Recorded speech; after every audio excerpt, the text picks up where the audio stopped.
For this next part of the curve lesson, we're going to look at creating the car hood. So we'll click on the car hood layer and we'll make it visible. And I'll tap the space bar over the top view.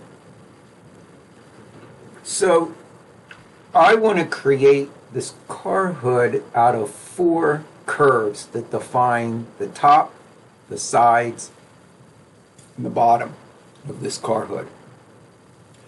And then I can edit the curves so that I have some three-dimensional parts to it. Like this part will dip down a little bit. I also have these areas, this kind of raised part here, but I would do that actually after I make the shape of the hood.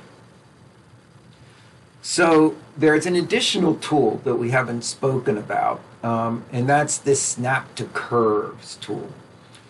So when I want to make what is called a boundary, which is 3 or 4 curves that are connected together, and then I can create the polygonal mesh in between those 3 or 4 curves.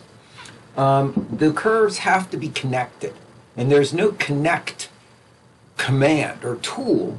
You have to use the snap command, the snap to curve command. And you do it this way. So I'm going to activate the snap to curve. Also, I can't use the Bezier for this. Snap to curve does not work with the Bezier. I have to use an EP curve. Okay? So I'm going to use an EP curve, and I'll zoom into the top here. And I'm just going to trace the very top. I'm going to go from left to right. So I'm going to click on here, and I'm just going to click on when I need to make a sharp corner or a sharper corner. I have to put 2 points kind of close together. Just kind of clicking around. I'm going to try and make these as even on each side as I can. I don't know if it's going to be too possible. Maybe like that. Press Q or select the arrow, and I'll edit a little bit of these control vertices. I think this needs here. So I don't want to snap to the curve, so I'm going to turn my snap to curve off. I just need to edit that little bit. Okay, I can come back and edit again. So I'm going to turn my snap to curve back on. So now I want to come down on this side. So I'm going to select my EP curve. My first point, I want to connect to this existing curve, so I'm going to click on the curve with my left mouse button and hold and drag to that X, that yellow X that you see there, comes all the way to the end. And then I'll release the mouse button. And now I'll draw curve as normal and end here. I have a little bit of editing to do.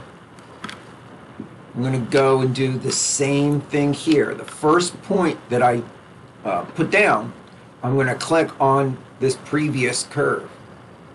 So I'm going to make another EP curve.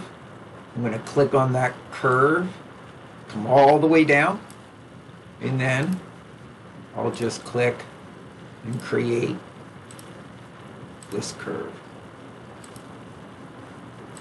Come down, Q, and then lastly, I'm going to do the same thing again, still with snap to curve on.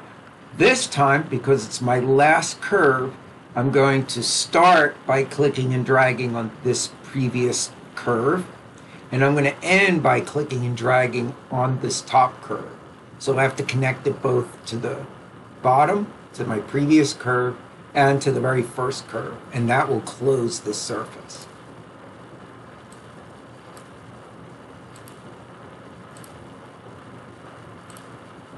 And then I'm going to click on this, and I'm going to drag to the start, and then press Q. So now I have 4 selected, and I have 4 curves, and they're connected, not selected, excuse me. They are selected, but now they're connected. That is the only way to connect curves. I'm going to select snap to curve. I don't need it anymore. One word of advice. When you look at the control vertices, like the beginning and the end control vertices, you should never move them. Because even if I have snap to curve on, it's easy to select, like say this end vertex that's connected to this curve and move it away. Even if snap to curve is on, I can move it off the curve. Once that connection is severed, even snap to curve doesn't bring it back. So want to be careful not to move the end control vertexes or the beginning control vertexes of my curves. So I can edit and move and do whatever I want to the remaining, to those in between, but the very end and the very first, I want to leave be. I don't want to change that part, those control vertices. The other thing that I want is I want my mesh to be even. I want the mesh that I create to be even from front to back and from side to side. So that means that my curve in the front has to match the number of spans of the curve at the bottom and vice versa. So we do that by using the curves rebuild command. So I'm going to select the top curve that I started with, this original one, and I'm going to go to the attribute editor. That's this tabs, the bottom tab along the right vertical. And I'm going to look at the number of spans. So this has 13 spans. I'm going to select the bottom one. This has 7 spans. So this is a more complex shape than this is. So I need all 13 spans because I put them here. That's what I need. Here I didn't, but I want these two, this top, bottom, and this top, to match. I want the same number of spans. So this spans are based on this complicated in and out that I have going on here. This is just kind of a simple shape. So I want both of them to have the most number of spans. So this is 13. I want this one to have 13. So I'm going to select both of them. I'm going to go to Curves, Rebuild, Options. And I want to do this. I want them to be uniform. Even though I'm going to have to edit this top part a little bit once I do that, I'm going to want it to be uniform. I still want to go from 0 to 1. You could try, and I want to keep the ends, right? That's very important. Okay, I don't want to move the ends, so I want to keep the ends. So the number of spans that I have here, I want to be at least 13. I'm actually going to increase the number of spans a little bit because I'm going to have to do some editing in here. So I'm thinking I'm going to choose 15 as the number of spans that I want. I'm going to leave this set to cubic. That's fine. That's what I use to make them. And I'm not going to leave these originals. One of my options here, if I check this box, these original curves will remain. So I'll have 2 sets. I'll have the original and I'll have the now rebuilt ones. I don't want that. So I'm going to uncheck, make sure that's unchecked. And I'm going to rebuild. So one thing you'll notice is if I go to these 2 control vertices, they're all evenly spaced. I have 13 spans at the top and at the bottom. So that will mean that I'll have a nice even grid here. Now I'm going to have to, like I say, edit a little bit. You can see that it's not exactly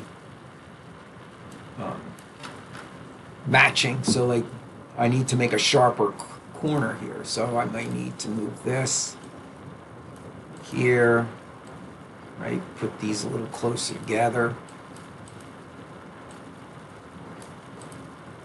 So I can do minor changes to the placement of these. I don't want to move them too much, too radically when I do this. Otherwise, I'm kind of defeating the purpose that I did in making these uniform. But I do want them to follow, as much as I can, the shape of my car hood. I'm going to do the same for the sides. So I have 3 on this side, and I have 4 on this side. To be honest, I really don't need many. It's a very simple, straight forward curve.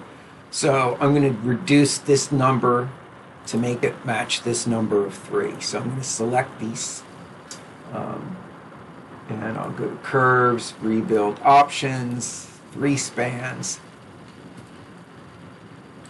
rebuild. So that is 3 spans, that is 3 spans. And again, I can kind of edit some of this.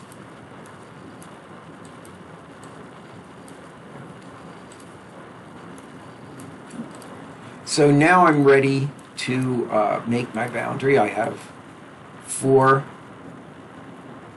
curves that are connected. The front, top and bottom have the same number of spans, and the left to right have the same number of spans.